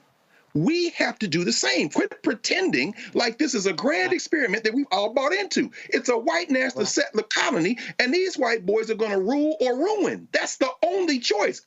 And on the other side, it ain't just black people. It ain't just brown people. It ain't just white people. It's anybody who believes in decency. And this is a moment with this conviction that we can make that point again and roll over these white boys because they've dropped all pretense. If you're a woman in this country, you're insane if you're voting for the Republican Party. The Democrats need to say that. They need to stop playing with these people like you can't build a bridge to them. Anyway, I'm gonna stop there. I mean, we need to seize this moment is all I'm saying. Take this conviction and use it as the wick to set the explosion to blow up this white supremacist foolishness before they set the wick as they did in the 1860s and in the 1970s, 80s, 90s, 2000s, 10s, and 20, including storming the Capitol. And if Trump gets back in, they're all pardoned, calling them hostages, we got to understand where we are. That's all I'm saying. And Monique, you're right. And Monique, Monique, of course, this day wouldn't be complete without Paula White weighing in. Pastor Paula White, she tweeted, "Today is a sad day for all Americans as we watched firsthand the judicial system weaponized to go after President Trump for political gain. We, the people, will stand up against this in November. May God bless you, my longtime friend, President Trump. And may God bless all of us who stand for righteousness. I stand with President Trump 2024. Hashtag verdict, hashtag Trump, hashtag prayer, hashtag pray, hashtag faith, hashtag hope, hashtag president, hashtag America, hashtag you out your damn mind, Paula White." And look at her. We don't know where her second hand is, but Monique, go ahead. Your thoughts. Hashtag irrelevant is what she is, and I don't care. You can't pay me to care. I agree with everything that Dr. Carr said and everything that this moment means if it is utilized properly. One of the ways that I am hoping, rather than being concerned at all with the lost ones and anybody in the GOP who is still supporting this man with everything that they know about this man and not being honest about why they support, because there are two things going on. There are some that are lost. They're voting against their own interests. They're voting against their family's interests. They're voting against their own womb. They are into this man because hate is the thing that they want to taste. It's their drink of choice.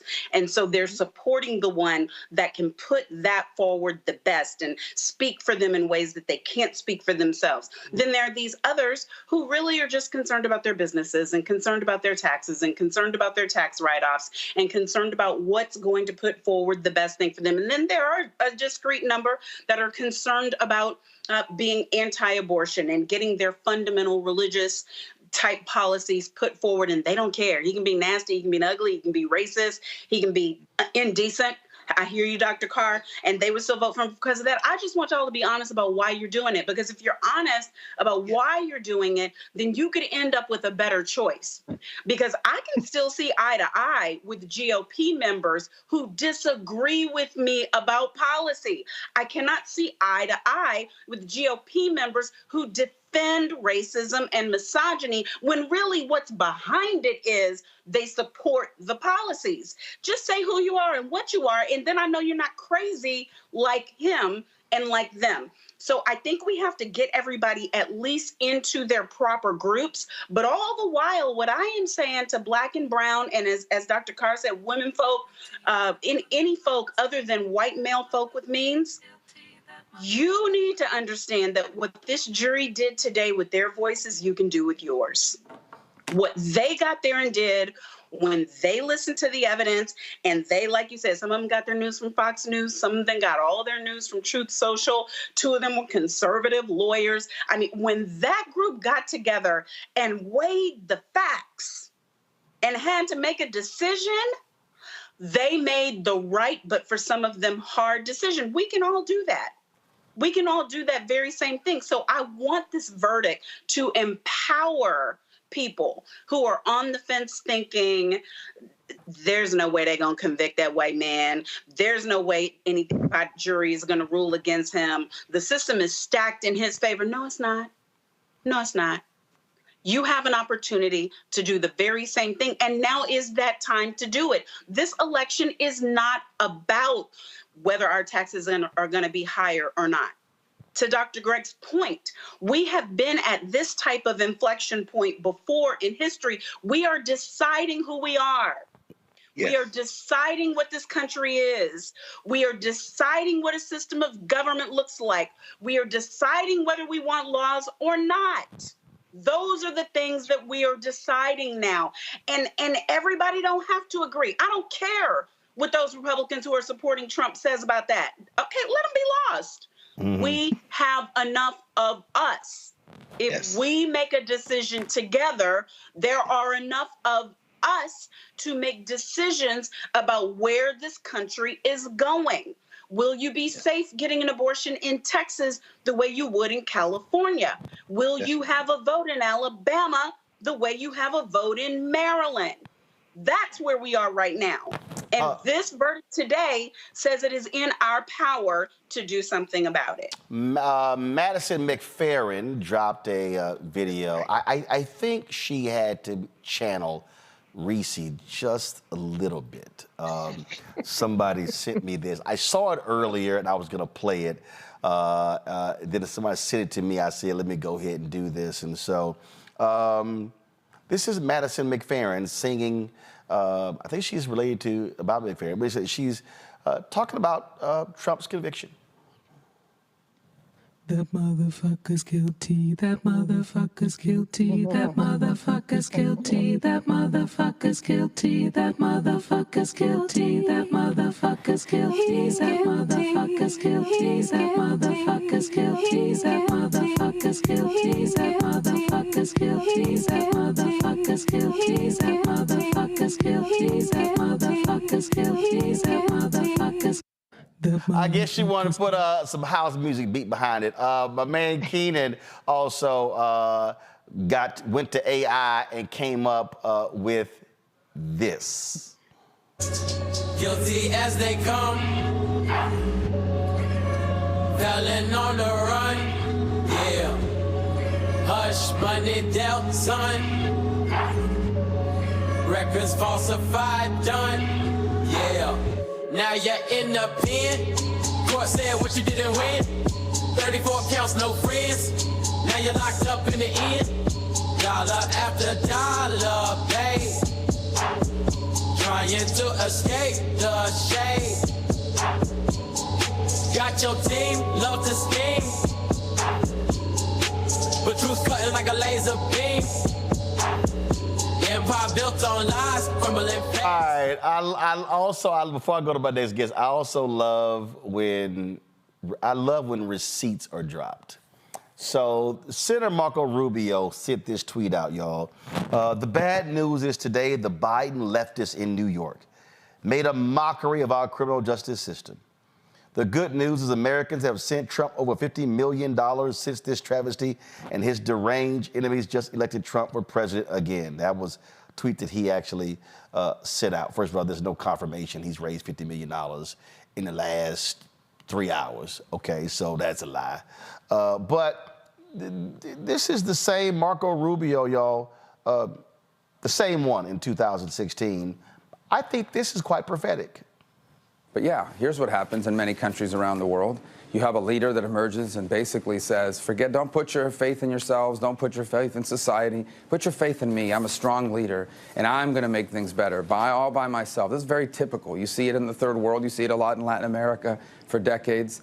It's basically the argument he's making that he single-handedly is going to turn the country around. We've never been that kind of country. We have a president.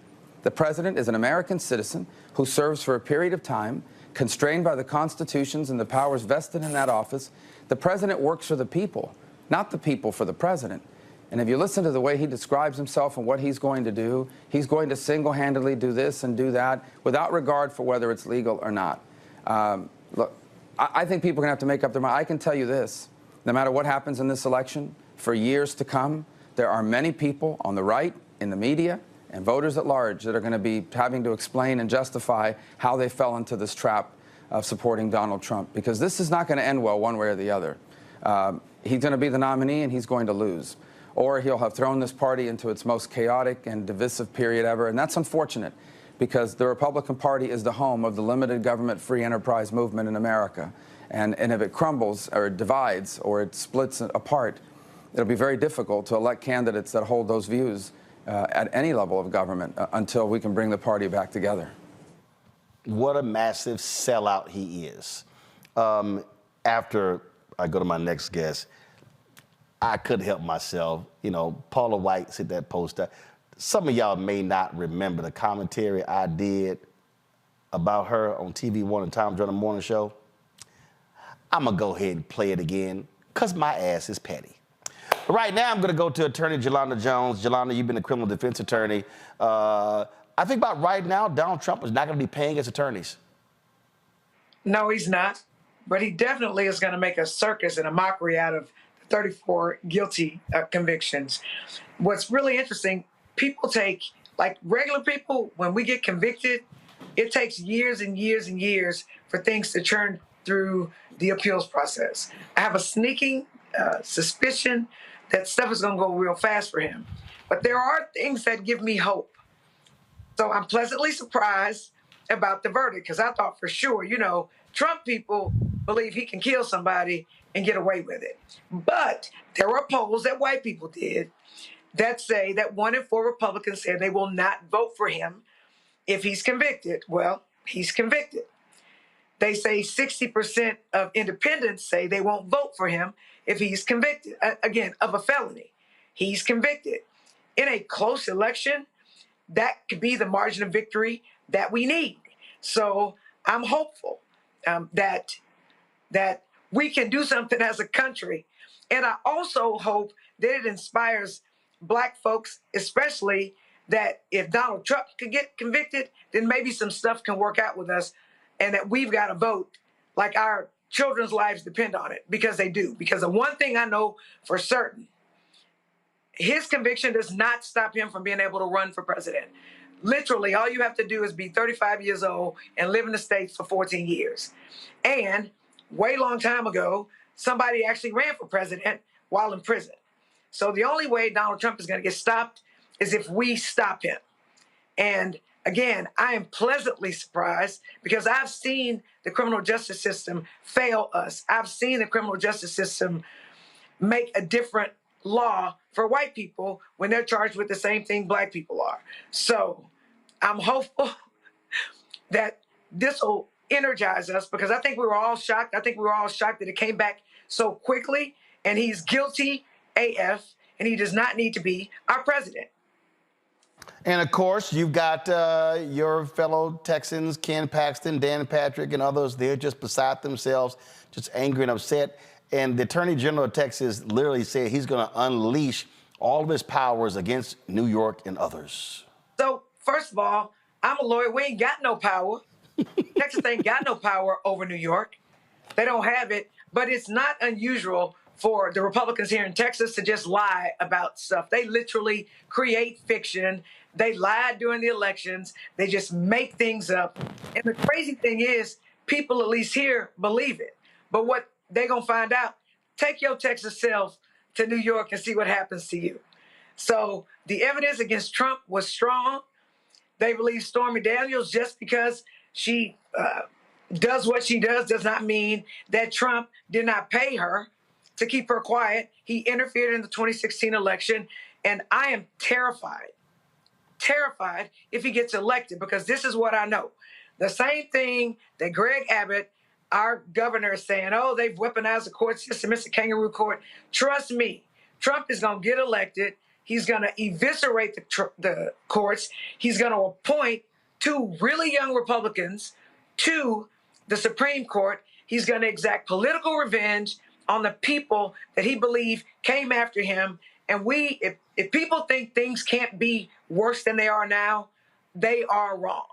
They are absolutely wrong. And for white women, because they're the reason why Trump got elected in the first place, including the Democratic white women who chose him over a person who grabs, you know what, over somebody who was like them, Hillary Clinton, who was their hero. He's the reason that they don't control their bodies and they can't have abortions. And if you think it can't be worse, it is. They're going after doctors. They're going after family members who support their loved ones. It's going to be really, really, really bad. And I pray for that. So for Black folks, I think it is really exciting, surprising, pleasantly surprising that they convicted him. And it's my understanding that there were people on the jury who were Trump supporters, but the evidence was so strong. He got convicted on all 34 counts. You know how rare that is? They normally throw something by the wayside.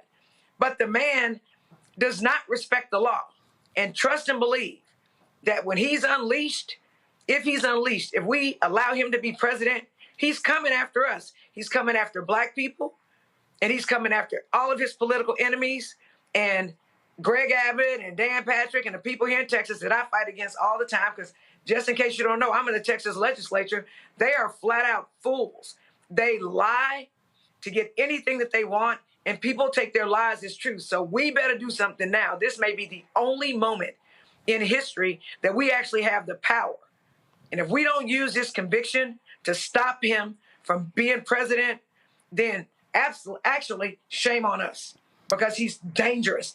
And if you listen to the Supreme Court, there was an argument where some of the people on the Supreme Court said that Trump could actually get Secret Service to murder his political enemies if he thought it would hurt the United States. That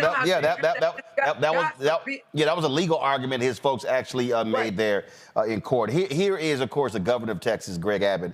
This was a sham show trial. The kangaroo court will never stand on appeal. Americans deserve better than a sitting U.S. president weaponizing our justice system against a political opponent, all to win an election. We must fire Joe Biden in November. I guess he would know. He would be an expert on weaponizing office, concerning what he has done in Texas since governor. He weaponizes it. But here's the thing. What they do is they make leaps, right? The Manhattan DA ain't have nothing to do with Biden. They ain't the same people. They're just not. So you take anything that happens against Trump, whatever city he's being tried and convicted in, and then you sit up there and you try to hang it around Biden. So, I just refuse to believe, I don't want to believe that Republicans are that dumb. They are. But it seems like they're really that dumb. No. They're that dumb, but also their supporters are that dumb. And I tell you, the easiest way to become a millionaire is to be a self-hating Black person. Republicans you will be a millionaire literally inside of a year, because they will pour money into you. That's how they actually roll. Jolanda, I appreciate it. Thanks a lot. Thanks, Roland. I told y'all this here. I'm going to play this here, then I'm going to get final comments from our panel here. Because, that tweet from Paula White really pissed me off. And the reality is that Paula White, because that tweet is why she's persona non grata at any Black church now, with her support of Trump. And she can't show her face at no Bishop T.D. Jakes event. Y'all notice you ain't seen her at nothing with T.D. Jakes since she was out there supporting Trump. So it was 6 years ago when I dropped a commentary about her on TV One and the Tom Joyner morning show. Well, she done pissed me off with that little tweet. So I said, you know what? A lot of y'all today may not have heard or seen that commentary where I had a few words to say about her. So what the hell? We just gonna go ahead and play it again.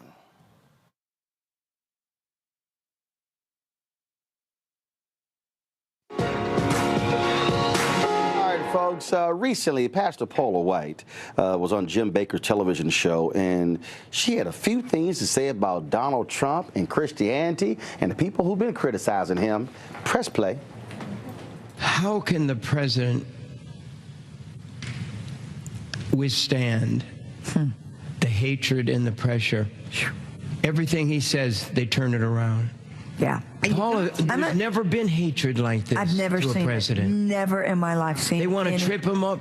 They ask for him to be assassinated even. I've never in my life. Okay, I'm going to even take it further, right? I'm going to take it further because we're not wrestling against flesh and blood. And there are people right now that are sending hate mail to me right now that are going to say, I can't believe you say this, but you've got to recognize what the real deal is. Especially if you are a Christian right now, you have a responsibility that Jesus Christ gave you the infallible word of God and told you that you are not wrestling against flesh and blood, but against principalities, against powers, against darkness, against wickedness. And so you know the quadrants of the enemy, and the principalities are going crazy because principalities want to control nations by controlling a person. And principalities cannot control this man because he surrounds himself with Christians. He is a Christian. He is a Christian. He loves prayer. And like John said, he is fierce. He has a fortitude. He has an inner strength. But no man could withstand in the natural this kind of pressure. So I'm going to take it a step further. We've got to pray. I mean, not just pray, but fervently pray. Men ought to always pray and not faint. We have a responsibility, whether you like him or don't like him. You can't stand in God's word and not be responsible to pray for those who are in positions of authority. It is our God-given mandate. It is our responsibility. You've got to pray the will of God to be done for him and through him. You've got to pray in alignment, not soulish prayers, because if you pray soulish prayers, they're going to backfire and come back on you, and that which you are praying against will come back, and that which you judge another person with, that judgment will be met upon you, and destruction will come to your own family, because that's what the Word of God tells us. The Word of God says we are to pray in accordance to the Word for those in authority, that we may live peaceable. So we've got to pray for our president. We've got to pray for our Senate. We've got to pray for our Congress. We've got to pray for every person. Then I'm going to take it further. Our acts of faith, because more than just praying, we've got to do something. Because this man, I have never seen the battles. You really want me to get into all this? Yes. Because we've got 130 vacancies in the lower court, and he is appointing exactly what we have asked for, why we put him in position as the president. We said we will put you in because we want originalists. We want constitutionalists. We want our Supreme Court to be like Neil Gorsuch. He did it in the fastest, which was an absolute miracle by God, because that had not been done since 1881. But we've got 130. And what does lower court appointments have to do with your everyday living? With your everyday living. Because Supreme Court justices, if we get two more, come on, if we get two more. And right now, I know right now, we are scaring the literal hell out of demonic spirits by me saying this right now. Because if we get two more, we will be able to overturn demonic laws and decrees that has held this nation in captivity. Please pray for me. Oh, let me address you, Pastor Paula White. I'm going to take you to 1 Samuel 10, verse 17, when Samuel called the people and said, this is what the Lord, the God of Israel, says. I brought Israel up out of Egypt. I delivered you from the power of Egypt and all the kingdoms that oppressed you. But you have now rejected your God who saves you out of all your disasters and calamities. And you have said, no, appoint a king over us. So now present yourselves before the Lord by your tribes and clans. See, that's when the prophet Samuel then anointed Saul, because the people wanted a king. Here's what we know, Pastor Paula White. The people of America rejected God. They rejected a godly man. You had the audacity to say, how can anybody withstand what Donald Trump has gone through? How about 8 years of what President Barack Obama went through, when the same person who you praise questioned his Christianity, questioned his faith, dared present the birther movement as somehow he was not a full American? That was an outright lie, but you stood with that man, the same man who said he grabbed women by the vagina, the same man who said he will force himself upon women to kiss them when he wants to. The same man who chastised Senator John McCain, who was a POW, the same man who chastised Mexicans, calling them rapists and calling them criminals, the same man who is not shown at all how to act like, sound like, or be a Christian. Oh, how dare you say that when the same man you praise and say to pray for said he has seen no reason in his life where he should somehow ask for forgiveness, when we know doggone well the moment of being a Christian is when you have to ask for forgiveness, you have to ask for grace. See, it was Dietrich Bonhoeffer, the German theologian, Pastor Paula White, who called this cheap grace. As when people commit sin, ask for God's forgiveness, and then go out and do it again. Here's the reality, Pastor Paula White. We are going to pray for this president because we have evil in the White House. We have somebody who wants to attack people of color, somebody who wants to attack the poor, somebody who wants to attack Muslims, who wants to break up families. You dare say nobody else has come under this kind of attack? Oh, please explain to me why so many conservative white evangelicals like yourself have been quiet.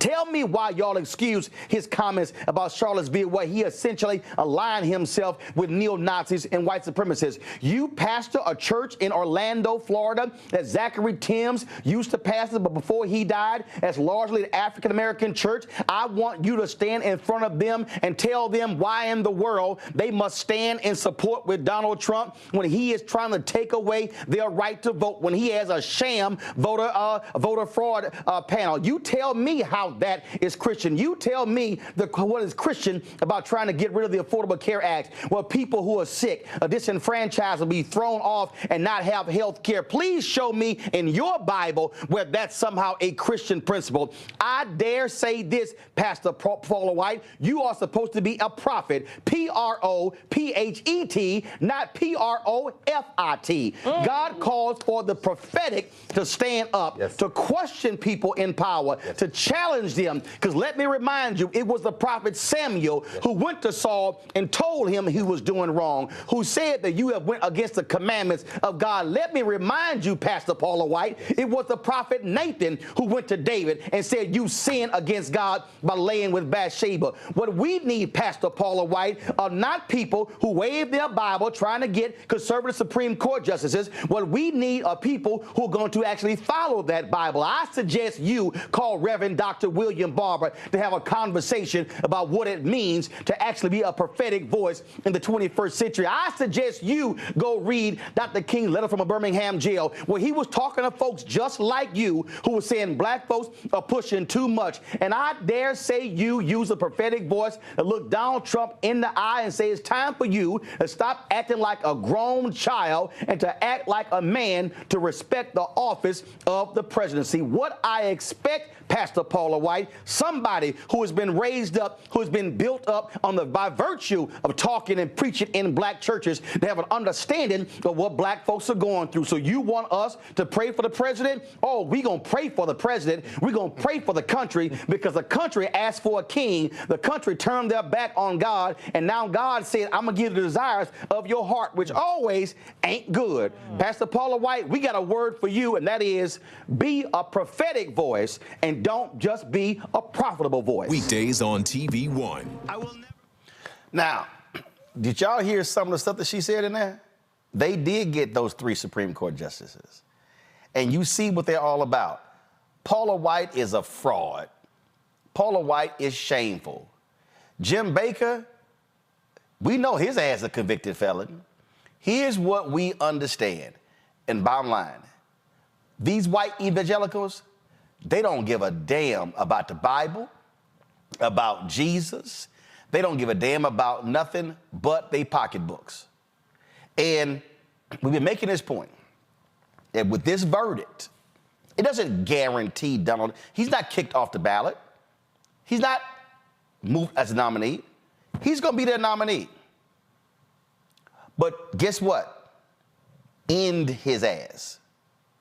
In every trial after this, and in November.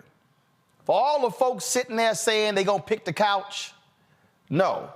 Understand, the evil that they have planned is coming right for us, black folks and others.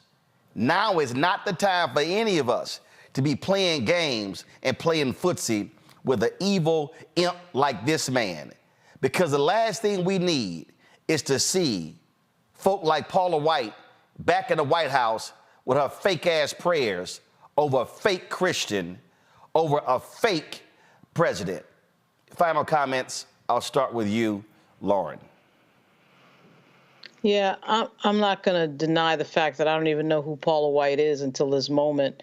I think it was Monique who said she's irrelevant, and to me, I guess she is irrelevant. But it does, of course, uncover a certain sector of the country that, for some reason, thinks that no matter what, Donald Trump can do no wrong, and the rules don't apply to him. And I just feel like that section of the country is going to have to answer for these moments. And I just want to channel the comments of Dr. Carr earlier about the fact that they just, this is a moment where really it does get revealed that they don't really believe in anything, and that they never actually believed in this thing that we loosely call the American experiment. They certainly don't believe in it for everybody. And so the hypocrisy and the double standards are going to really be shown in this moment in a huge way. Reese. I think that this moment reveals how fired up and how devoted the other side is to Donald Trump.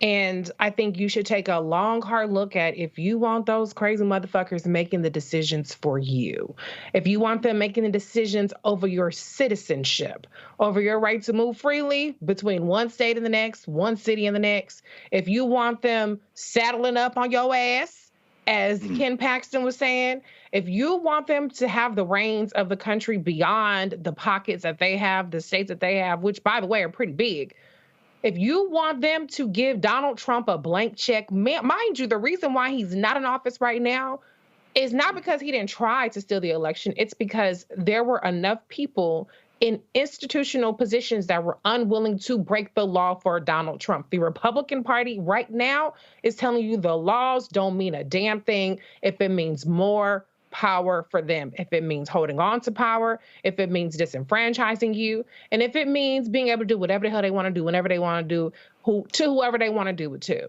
So think long and hard about whether you, I don't know if this matters, just think about the absolute fealty that these crazy ass white supremacist motherfuckers have to Donald Trump and what Donald Trump and Republicans are promising for all of us in November if they win. If you don't take nothing else from this conversation, think about that. Greg. Well, thank you, Roland, and thanks everybody. This is again why the Black Star Network exists. The range of opinion and all of us being in consensus that we have to stop this man. Day after tomorrow will be June the 1st, and that's going to be a month when the United States versus Trump case comes down. Trump versus United States, and the Supreme Court is supposed to be answering whether a former president enjoys presidential immunity. We heard Representative Jones. When the man said he could shoot somebody in the middle of Fifth Avenue and not go to jail, the Supreme Court is charged with deciding whether or not, if he was president of the United States at the time, that's absolutely true. We're going to find out. We are in a historical moment, as we heard Counselor say, Monique Presley say. We're in an inflection point. And the only other thing I would add is, I know when you talk to our brother Sean Gibson, Josh Gibson's great-grandson, probably tomorrow, give him my love. He was just here, brought a bunch of students from the from the Josh Gibson Foundation to tour D.C., and they came by Howard and got to spend some time with them. Nothing like the sweetness of victory, because the all-time leader in highest Major League Baseball average is now Josh Gibson. It takes time, but in Josh Gibson's time, they couldn't even vote. So sometimes it takes time, but we must always remember to be consistent and persistent. And if we just stay true to ourselves, we can triumph over anything, including these white nationalists. Folks, I got a couple of these shirts, and it says, vote like your ancestors died for it. And you've never heard me say that voting is the be-all to end-all, but you've heard me say it is a part of the process. And what we need to understand is that we have a part. 12 jurors did their part. These other cases did their part. But we can make sure that fool never, ever holds any power in the Oval Office, 1600 Pennsylvania Avenue. And so I want folk to understand this is no time to play games. I think about that scene from the movie Malcolm X. He said, you came and got what you wanted. No, I'm not satisfied. Let me be clear. I'm not satisfied with one conviction. I ain't satisfied with 2 convictions. I won't be satisfied with 3 convictions. I won't be satisfied with 4 convictions. I'll be satisfied when he gets convicted 4 times and he takes that second L in November. Black people, we can help make that happen. But what we cannot do is do what black folks in Louisiana did. Sit their asses at home and watch this crazy, deranged MAGA Jeff Landry get in there, and the Republicans now have complete control of the state. They have now given him power to appoint all chairs of all 148 task force and committees in the state. They are voting right now to allow him to keep his schedule private. He says, oh, to protect me and my children. But 2 previous governors had kids. Y'all need to understand, when these folk get power, they do crazy stuff. Donald Trump didn't have any business being in the Oval Office the first time. He damn sure ain't got no business this time. Tomorrow, we're going to deal with black voter turnout. And I'm going to walk y'all through what the numbers look like and how we have seen a drop in black voter turnout. And I'm going to walk you through the impact young voters and middle-aged voters and older voters. Look, white women are going to do what they do. Latinos going to do what they do. We have got to understand what we can do to make sure that he tastes a loss a second time. Because that, in the words of Gene Peterson, longtime Houston Rockets announcer, whenever the Rockets would win, he would say, how sweet it is. And that will be another loss in the courtroom and at the ballot box. Let me thank Lauren, let me thank Reese, let me thank Greg. I certainly appreciate it. Thanks a lot. All of y'all who are watching, y'all, we do this every day. I see there's nearly 8,000 of y'all on the YouTube channel right now. Y'all should be first of all, hitting that like button. Y'all should be supporting the work that we do, because we do this 5 days a week live. We live stream 7 days a week. This show, other shows on the Black Star Network. Yo, we hashtag bring the funk every single day. Your support is critical. If you want to see more stuff like this here, because trust me, you ain't getting this conversation on MSNBC, CNN, Fox News, ABC, NBC, CBS, or even the Young Turks, or you damn sure didn't get it from no other black-owned media, because everybody ain't doing this. Essence not doing this. Blavity not doing this. Rolling Out not doing this. Black Enterprise not doing this. Urban One, Radio One not doing this. TV One, BET, none of them. We are every single day. Send your check and money order. Our goal is to get 20,000 of our fans contributing on average $50 a year. That's $4.19 a month, 13 cents a day. Send your check and money order, folks. P.O. Box 57196, Washington, D.C., 20037-0196. Cash App, $RM Unfiltered. PayPal, R Martin Unfiltered. Venmo is RM Unfiltered. Zelle, Roland at RolandSMartin.com. Roland at RolandMartinUnfiltered.com. Be sure to download the Black Star Network app, Apple phone, Android phone, Apple TV, Android TV, Roku, Amazon Fire TV, Xbox One, Samsung Smart TV. You can also be sure to get a copy of my book, White Fear, How the Browning of America is Making White Folks Lose Their Minds, available at bookstores nationwide. And I went to Houston for Memorial Day weekend. My brother had 300 copies of the first at his house. And then my parents found 3 cases at my house in Dallas. I brought all of them back. And so if y'all want to get, these are the final copies. There are no more. There are no more. These are the final 300 copies. I'm not printing anymore. So if you want to get a copy of the first, personally autographed by me, you can simply go to RolandSMartin.com/the first to get your copy. Like I said, it's 300 copies left, y'all. That's it. That's the only copies left. I'm not printing anymore. You can't get them from somewhere else because they don't exist. I own the book. I know exactly how many copies are left. And so, again, my brother had about 230 at his house. My parents found 2 or 3 cases at my house in Dallas. They brought me to Houston when they came to visit. So I got all of the books. And so, again, get your copy of the first. Personally autographed. I put your name on it as well. And so I cut the price. It's $10 plus $7.99 shipping and handling because the post office prices went up, y'all.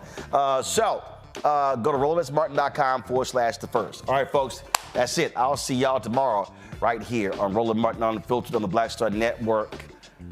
Holla!